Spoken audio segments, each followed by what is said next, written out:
Hola, muy buenas. Ejercicio número 5. Vale, diferencial total. Vale, bajo ciertas condiciones una función admite, digamos, lo que es la diferencial total. Bueno, el por qué se usa la diferencial total. A ver, primero os voy a hacer un pequeño comentario y luego me iré a hacer el ejercicio. Simplemente, ahí en el ejercicio pedía desarrollarla y punto. Pero el porqué de la diferencial total, recordad que cuando trabajamos con funciones de una variable, la derivada lo que hacía era medir cambios, ¿vale?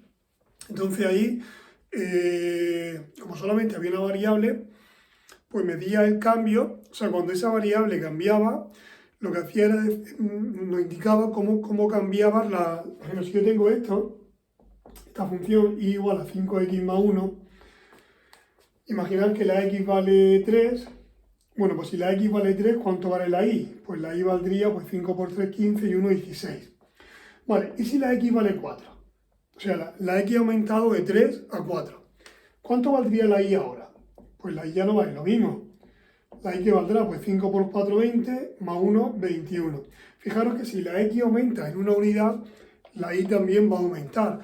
Pero el cómo aumenta la y cuando la x aumenta en una unidad, eso nos lo podría decir la derivada. Si yo hago la derivada de eso, si yo hago la derivada de esto, me va a dar 5.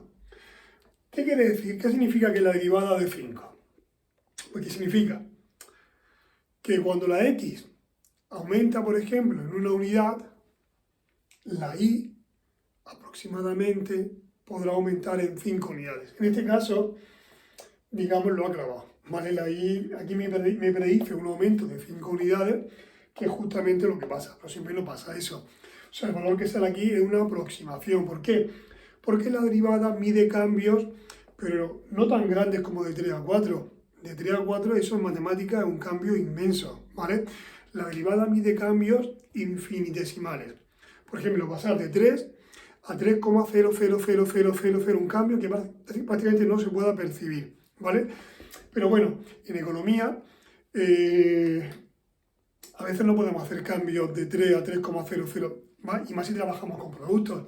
Entonces hacemos una aproximación. Entonces la derivada nos predice cómo puede ser, cuando la variable que pongo aquí cambia, por ejemplo, en una unidad, este valor, la derivada, me va a decir cómo puede cambiar la y, o sea, el margen de intensidad, o sea, la intensidad de cambio que puede tener la y. Bien, pues con el diferencial, digamos que sería como una extensión de esto. Es tener una función, por ejemplo, de dos variables. Imaginad que esta función pues mide, voy a poner una más sencilla. Imaginad que la función que pongo es una función de producción que depende, por ejemplo, del trabajo y depende del capital. Entonces, la diferencial, si yo, por ejemplo, L aumento en una unidad y el capital aumenta en una unidad, ¿cuánto aumentará la producción? Pues eso me lo podría decir de forma aproximada la diferencial. El diferencial me diría, ya digamos, sería una extensión de la derivada, pero a funciones de más de una variable. Aquí ya digamos que medimos cambios de las dos. O sea, si el factor trabajo aumenta en una unidad, bueno, no sé si sabéis que la L es el trabajo y la K es el capital. No sé si en micro lo habéis dado este año. Bueno, esto sería una función de producción. Lo que se habéis dado, funciones de utilidad posiblemente. Bueno, creo que esto se lo habéis dado. Una función de producción, pues la función de producción dependerá de los factores empleados. En este caso, normalmente suele ser capital y trabajo.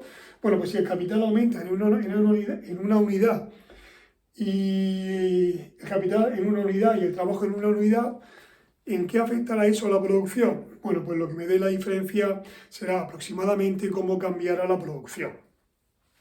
Bueno, por eso sería una nota, o sea, un rollo que os he contado, que no vale para este ejercicio. Este ejercicio lo que me está pidiendo es la diferencial de f.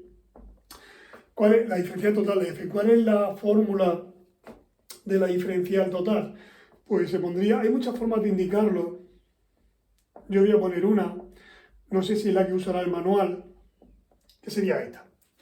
A ver, como solamente tiene dos incógnitas, dos variables, pues se pondrá la derivada con respecto a la primera variable por el diferencial de x más la derivada con respecto a la segunda variable por el diferencial de y. Hay quien, en vez de poner esto, lo pone así. Eso ya dependerá del manual que uséis. Y en vez de poner f de y, pues ponen df de y. Dependiendo del manual, hay quien lo pone así y quien lo pone así. Yo lo he puesto así porque es más corto, simplemente por eso, ¿eh? Entonces, la diferencial total de la función f va a ser, a ver, la derivada de f con respecto a x, esa voy a hacer la parte. Si yo derivo esto con respecto a x, el y cuadrado no me va a cambiar y la derivada de y elevado a 3x se queda igual, pero multiplicado por la derivada del exponente. Entonces lo que voy a hacer es poner el 3 aquí delante. Como una multiplicación, pues pondré 3 y cuadrado por y elevado a 3x. Y eso irá multiplicado por el diferencial de x. Más, por lo tanto tengo que hacer la derivada con respecto a y. Si derivo con respecto a y, esto no lo tengo que derivar porque no lleva y, solo voy a derivar esto. Y como pone y cuadrado, pues bajaré el exponente y me quedará 2y por y elevado a 3x. Pues yo pondré 2y por y elevado a 3x diferencial de y. Bueno, pues a esta expresión se le suele llamar diferencial total. Ya os digo, se puede usar para medir cambios. Imaginar que si la x vale 1 y la y vale 1, pues yo hago los cálculos de cuánto vale la f. Pues la f valdría pues 1 al cuadrado 1, 3 por 1 3, pues me va a quedar e elevado a 3. Ahora, si imaginad que la x vale ahora 1,1 y la y vale 1,1. Bueno, pues si cambio aquí por 1,1 y aquí por 1,1, esta expresión, o sea, la función f va a cambiar y el cambio me lo podría decir esto, sin necesidad de hacer yo esta operación. Simplemente, utilizando esta fórmula, yo podría saber qué cambio va a ir de aquí a ahí, sin necesidad de calcular este y calcular ese. Aquí porque es muy fácil de calcular, pero hay veces que es mucho más complicado y la diferencial pues me va a dar una aproximación de cómo va a cambiar una función cuando los valores de las variables pues cambian, tienen un cambio muy pequeño. Cuanto más pequeño sea el cambio, más se aproxima a esto. Si el cambio, por ejemplo, pasa de 1 a 2, pues ya la aproximación se va perdiendo, ¿eh? Son aproximaciones para cambios muy pequeños. Muy bien, todo esto de aquí es un rollo, no vale para nada, simplemente el ejercicio era esto de aquí. Vale, pues a por el siguiente vídeo.